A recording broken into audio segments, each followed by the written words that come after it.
partnership with its treaty allies and other strategic partners around the world. Specifically applied to Taiwan, the US is committed to retaining the status quo. For the US, this is anchored in its 3 communiques with Beijing: the Taiwan Relations Act of 1979, which guarantees US arms sales to the island to secure its long-term defense, and the so-called 6 assurances from the United States, when President Reagan reaffirmed to Taipei that this act, that's the Taiwan Relations Act, would not change, that there would be no end date for these arms sales, that the PRC would not be consulted on them, that the US would not seek to play a role in any mediation effort between the PRC and Taiwan, and there would be no change in the US's position over Taiwan, and that the US would not pressure Taiwan to enter into negotiations with the PRC. More particularly, the US does not support an independent Taiwan, while maintaining a posture of strategic ambiguity on the question of whether or not it would militarily defend Taiwan in order to encourage restraint on both sides of the Taiwan Strait. At the same time, the US recognizes that if China successfully militarily annexed Taiwan, it would have an immediate, profound, and potentially irreversible effect on the perceived reliability of US alliances around the world, together with the wider political credibility of the United States as a future global actor. These are the underlying reasons why, for the United States, the psychology and physical machinery of military deterrence and the military and industrial capacity to fight and win a war initiated by China across the Taiwan Straits if deterrence was to fail, with both of these elements underpinned by the political will to do so, why these 3 things are so fundamental to future strategic stability. These are the essential elements of an effective deterrence strategy. Operationalizing these represents the day-to-day challenge confronting America's political, strategic, and military leadership. These are lonely, difficult, and conceptually challenging jobs. We should all recognize that. They are materially relevant to all US allies and strategic partners, irrespective of their geography, given the global consequences that are at stake, therefore requiring our collective engagement.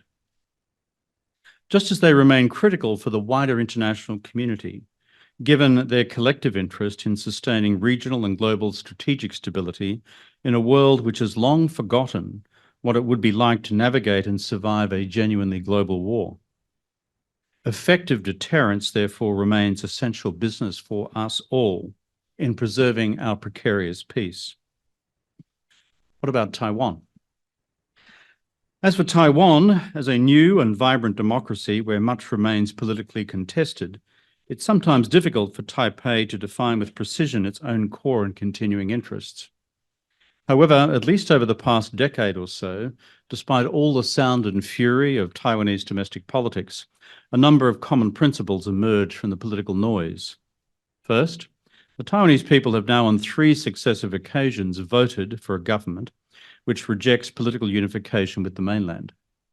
Second, when we look at Taiwan's 3 major political parties, while some are more ambiguous than others, none of them now advocate a specific model of unification. Third, Taiwan's governing party, the historically pro-independence Democratic Progress Party, the DPP, has now embraced a policy committed to maintaining the status quo on Taiwan's current political status. That is, no longer moving towards any form of de jure independence, while at the same time rejecting any form of political unity with the mainland, claiming that in reality Taiwan effectively operates already as an independent entity.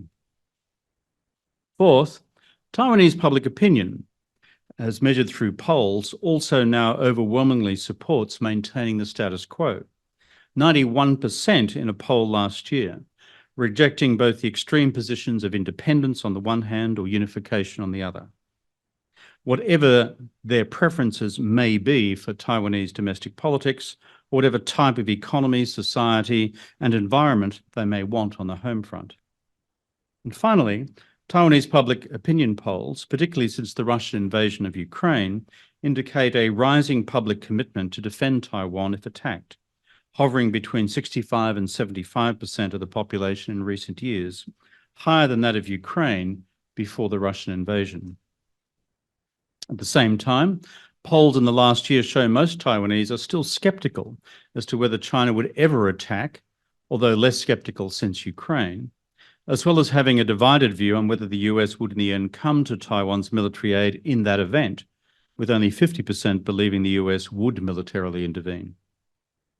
All these factors have given rise to the Taiwanese administration's decision to begin the process of increasing its defense budget after decades of attrition, modernizing its military capabilities and reforming its military doctrine to deal with the possibility of unilateral Chinese military action, including reintroducing military conscription, enhancing its cyber defense, and wider economic resilience, as well as rebuilding Taiwan's civil defense. Taken together, these point to Taipei seeking to avoid Chinese red lines on its future political status, while at the same time recognizing that this of itself will be insufficient for Beijing's demand to see substantive progress on unification. Hence, Taiwan's belated recognition of the need to build its own national deterrence capabilities, although not as rapidly as the United States would like. So what of China? Xi Jinping, of course, rejects Taiwan's approach, as recently articulated in his hardline political and military response to President Lai's inauguration on the 20th of May. It's important, however, to remember that apart from unification with Taiwan, Xi also has a large number of other major national objectives he sees the need to prosecute, although we would be foolish to diminish the significance he continues to attach to the reunification project. Xi's other priorities include the following: the political durability of his own regime and his own personal hold on power, now amidst a slowing economy. Second, maintaining overall national unity against the wider forces of separatism. Third, continuing to grow the economy while maintaining ideological and political control over the private sector. Fourth, reducing environmental damage, pollution, and climate change given their impact on the underlying social contract within China itself. 5, expanding and modernizing the Chinese military to meet multiple future contingencies, not just Taiwan. 6, managing China's 14 neighboring states to make them politically compliant and economically dependent on Beijing. 7, extending China's maritime periphery to the east to push the United States back to the third island chain if they can.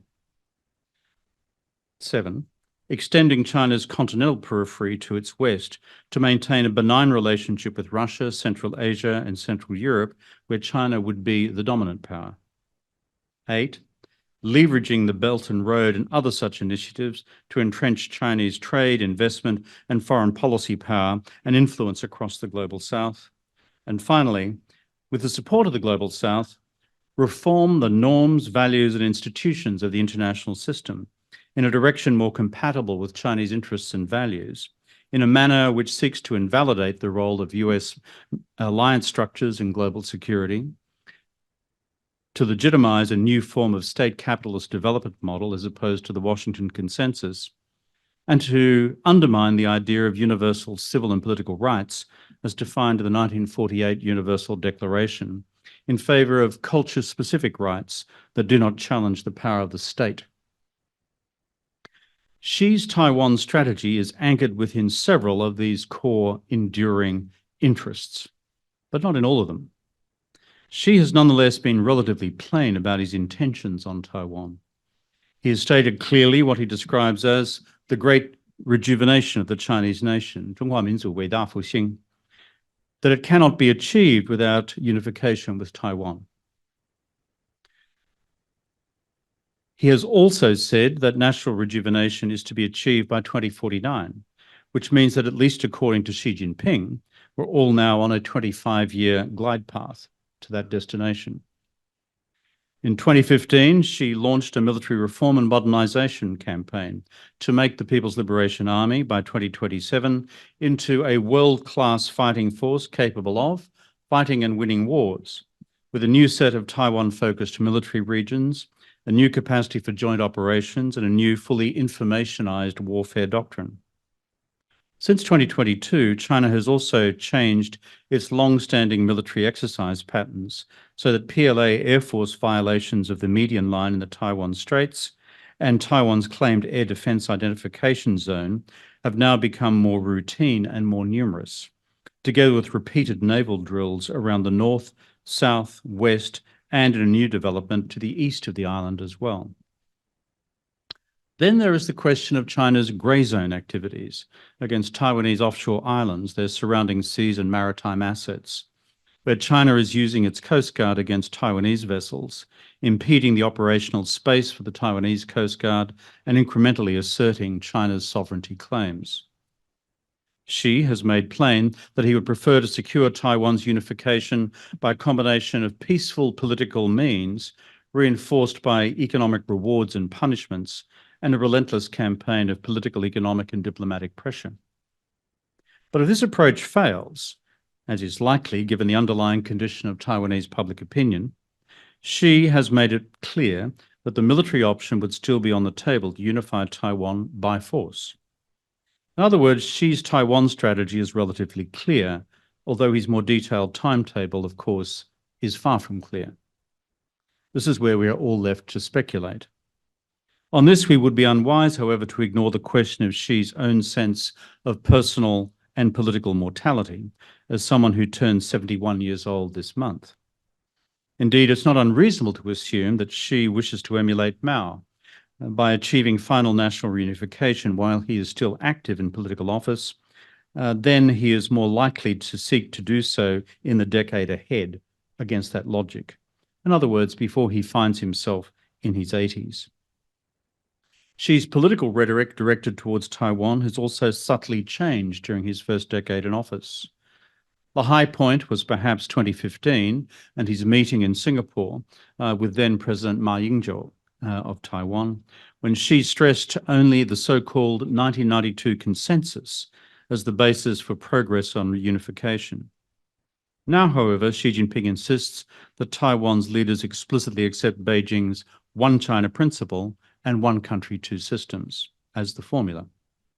Furthermore, while China has always decried Taiwanese independence, Xi has expanded the definition of what that means by now saying that China will not tolerate incremental independence. That's 渐进台独. On top of these subtle rhetorical shifts, China's military posture has also changed. Indeed, we would be foolish to ignore the increasing clarity of China's military signaling, including the pattern of its most recent military exercises in Joint Sword 2024A following the May inauguration. The fact that this exercise was called A also suggests that China is planning on B and possibly C and possibly D sometime later this year and perhaps into next year as well. Joint Sword 2024A was designated and designed to simulate a blockade of the island and, according to Beijing, quote, to punish, unquote, the Taiwanese for their democratic choice at their elections.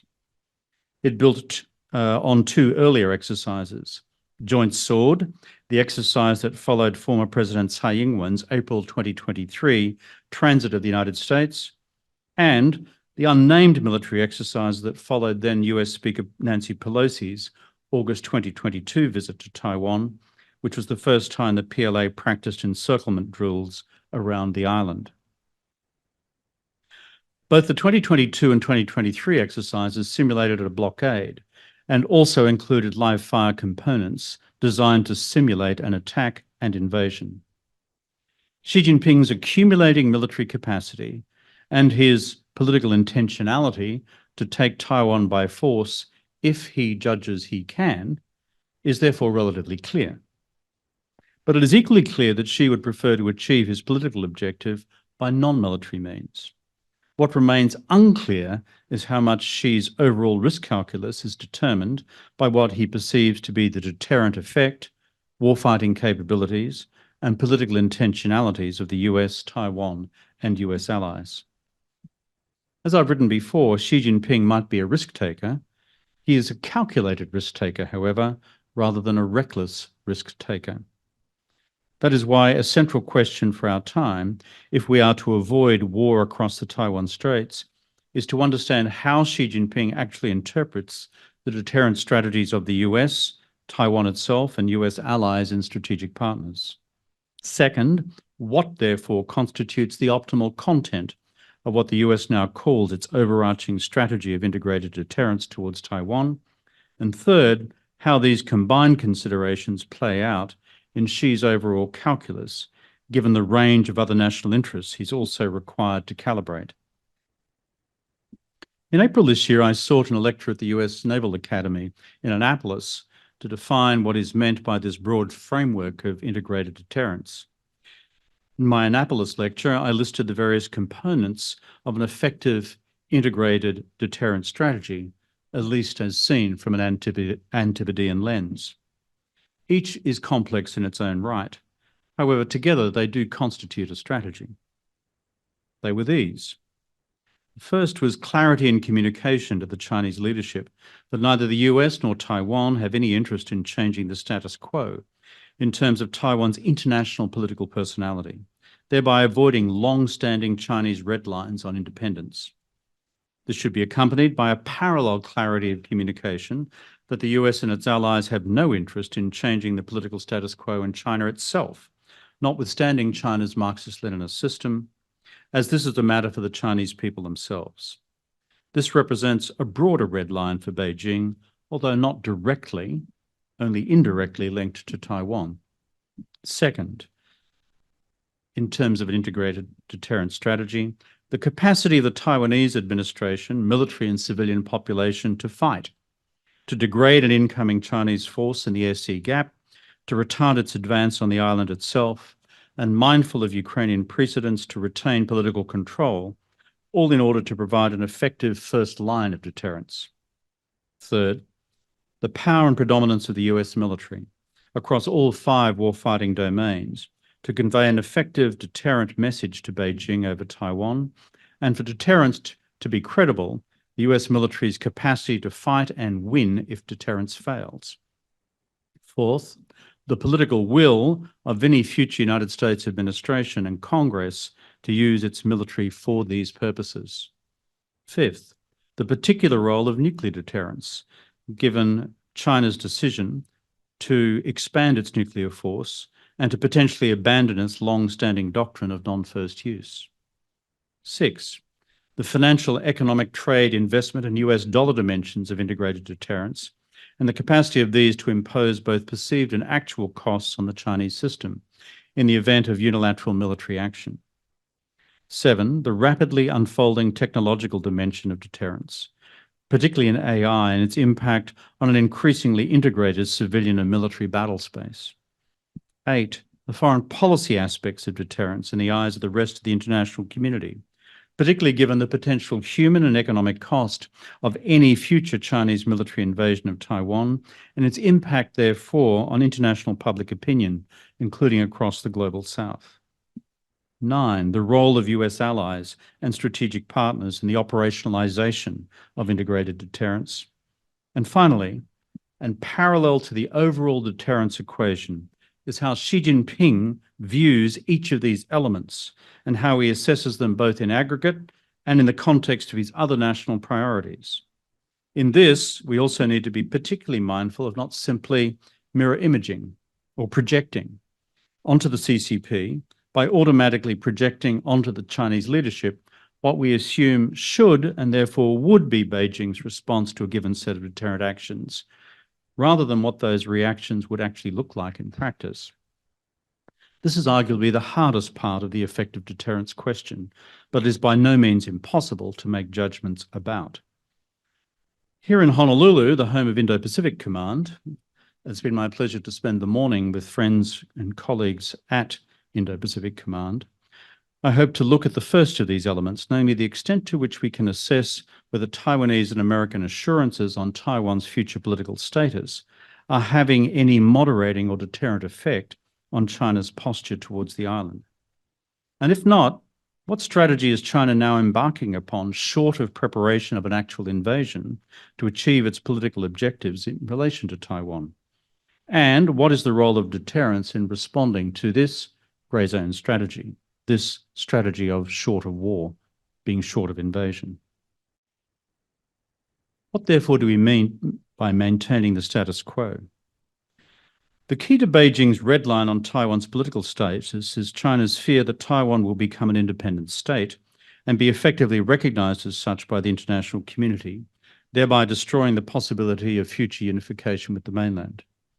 This in turn is based on Beijing's insistence that any political dialogue between Taiwan and the mainland must be based on the so-called 1992 consensus, an ambiguous arrangement with a complex textual history, broadly based on the principle of one China, albeit with differing interpretations of what that means to each side. Because the DPP, unlike the KMT, remain opposed to the one China element within the 1992 consensus, Beijing has rejected all official dialogue with the Taiwanese administration since 2016. The DPP's 1999 resolution on the future of Taiwan and subsequent statements have said that Taiwan was already independent, and so it no longer had any need formally to declare itself as independent. President Tsai Ing-wen took this concept further, continuing to reject the 1992 consensus, while now conceptualizing the DPP's position on Taiwan status as one of continuing to maintain the status quo, 保护现状. This position has been sustained by President William Lai in his 20 May inauguration speech. For those of us who seek stability across the Taiwan Strait, that is welcome. It stays well within China's formal red line. But at a different level, Beijing has made plain to foreign interlocutors that avoiding a formal and active independence is not sufficient. What is necessary in Beijing's view is progress towards unification through negotiations based on Xi's re-articulation of the 1992 consensus. It's precondition for any negotiations to take place at all. Or as other Chinese government representatives have made plain, maintaining the status quo might sound acceptable to the United States, but it is unacceptable to Beijing, as China perceives Taiwan's ongoing and growing autonomy to be intolerable.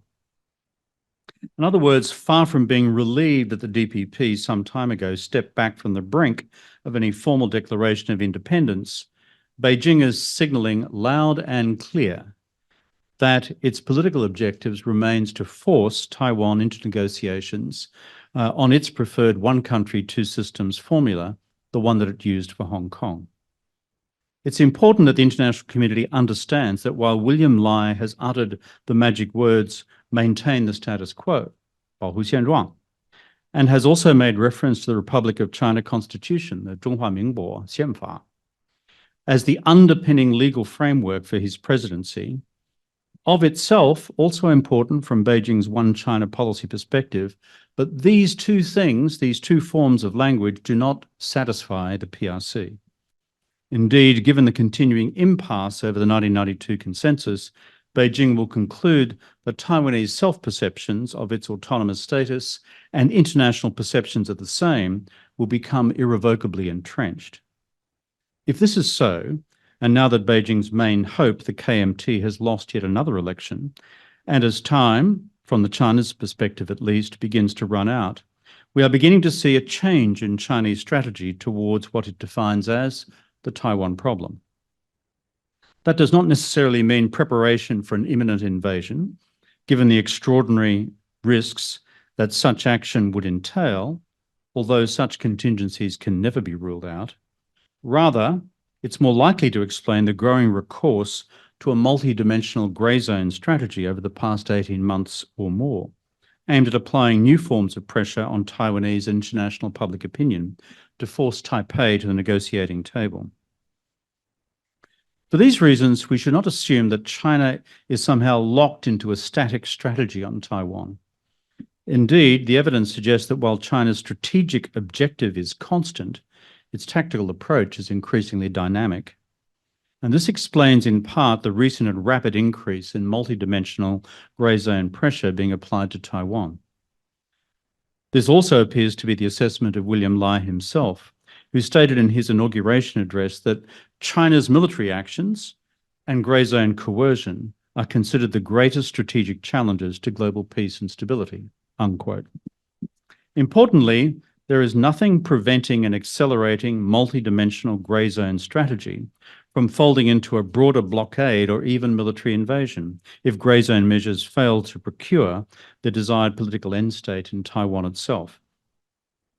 In an important article recently by two of America's foremost China-Taiwan analysts, Jude Blanchette and Bonnie Glaser, a grey zone is defined as, and I quote them, the contested arena that lies between routine statecraft and open warfare, in which an actor probes for advantage and gains without crossing a threshold that results in open war, unquote.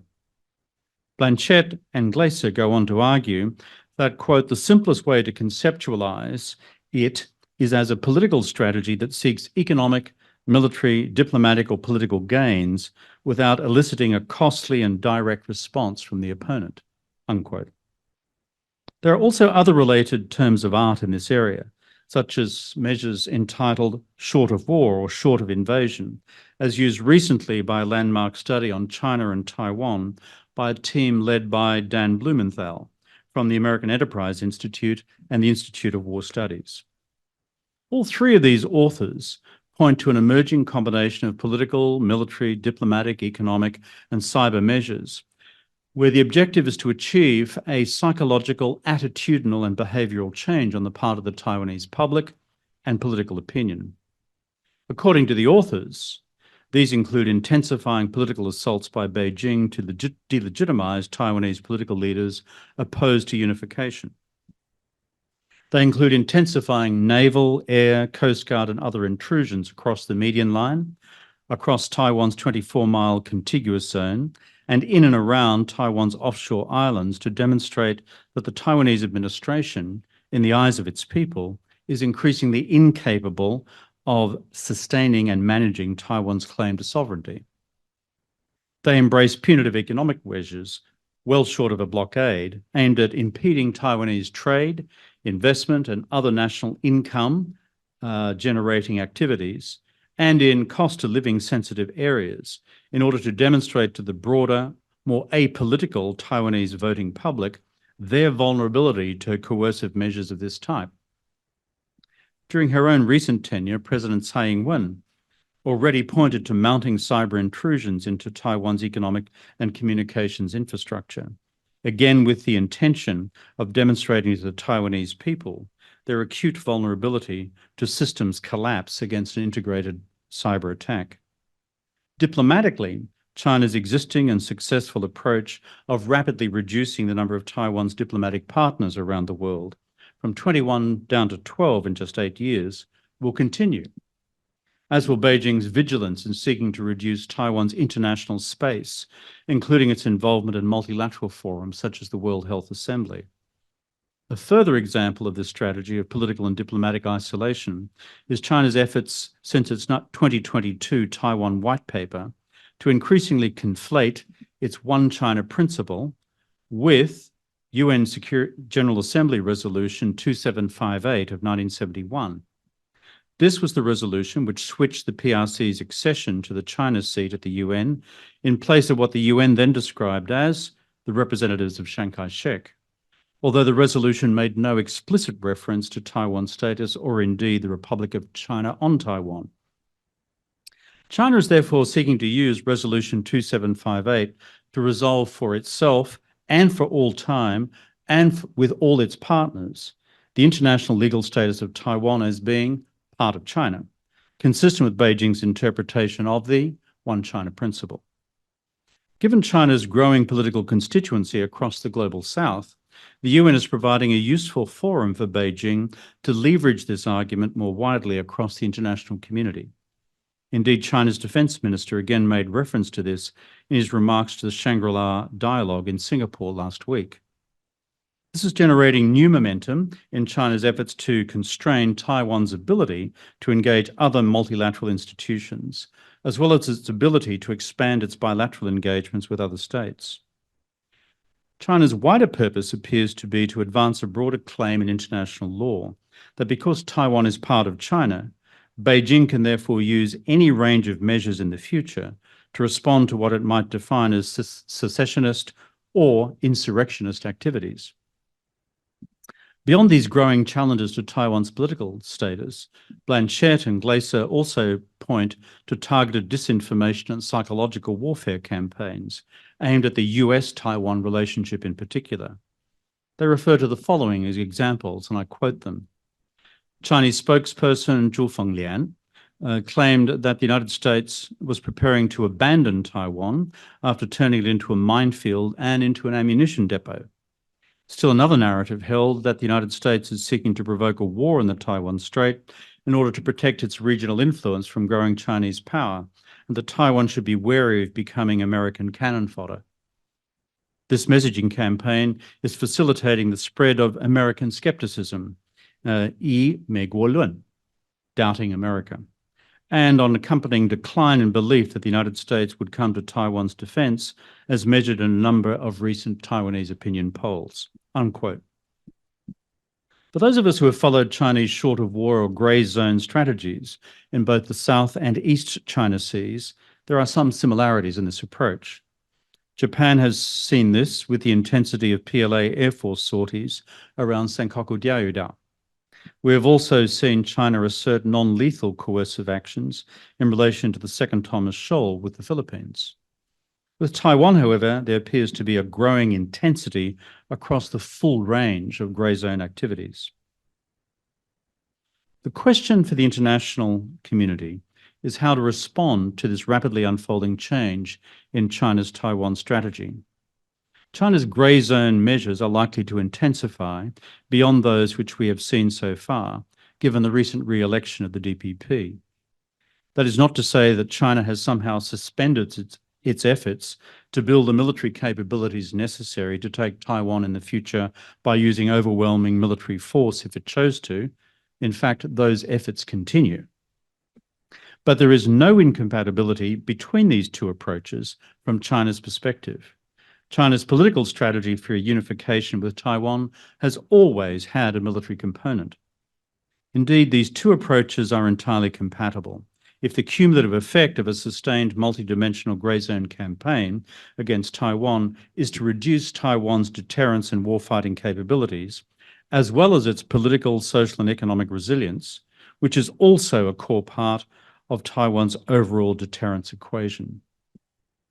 In terms of a wider strategy of integrated deterrence on the part of the US and its allies, our common aim is preserving the status quo across the Taiwan Strait as part of a wider objective of sustaining long-term strategic stability in the Indo-Pacific region.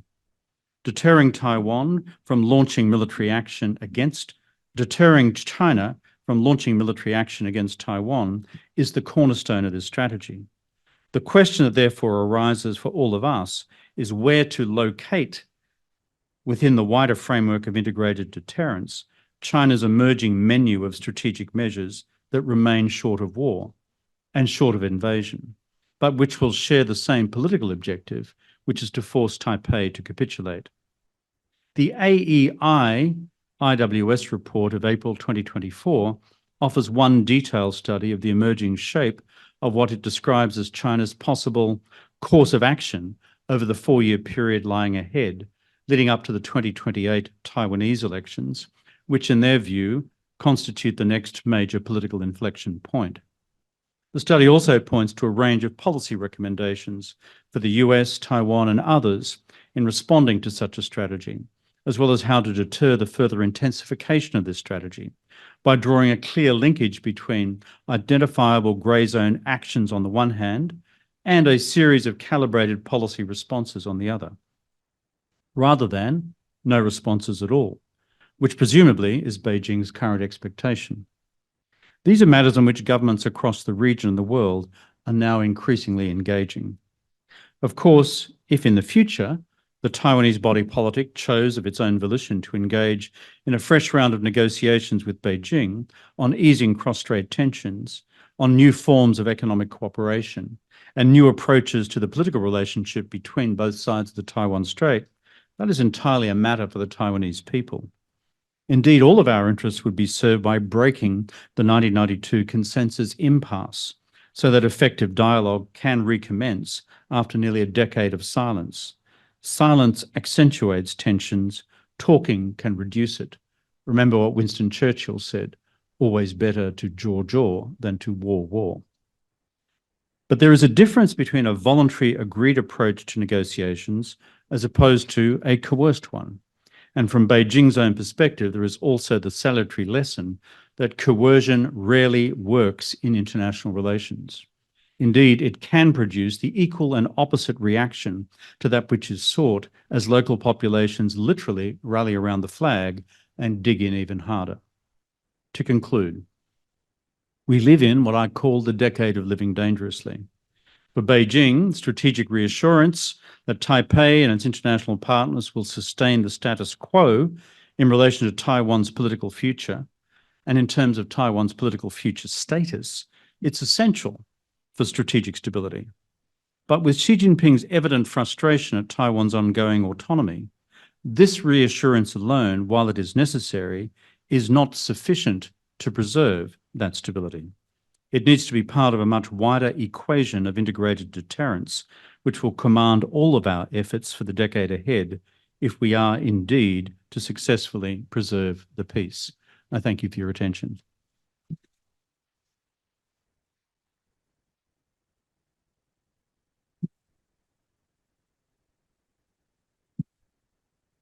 Thank you very much, Mr. Ambassador. Again, please join me in thanking Ambassador Rutt for those insightful comments.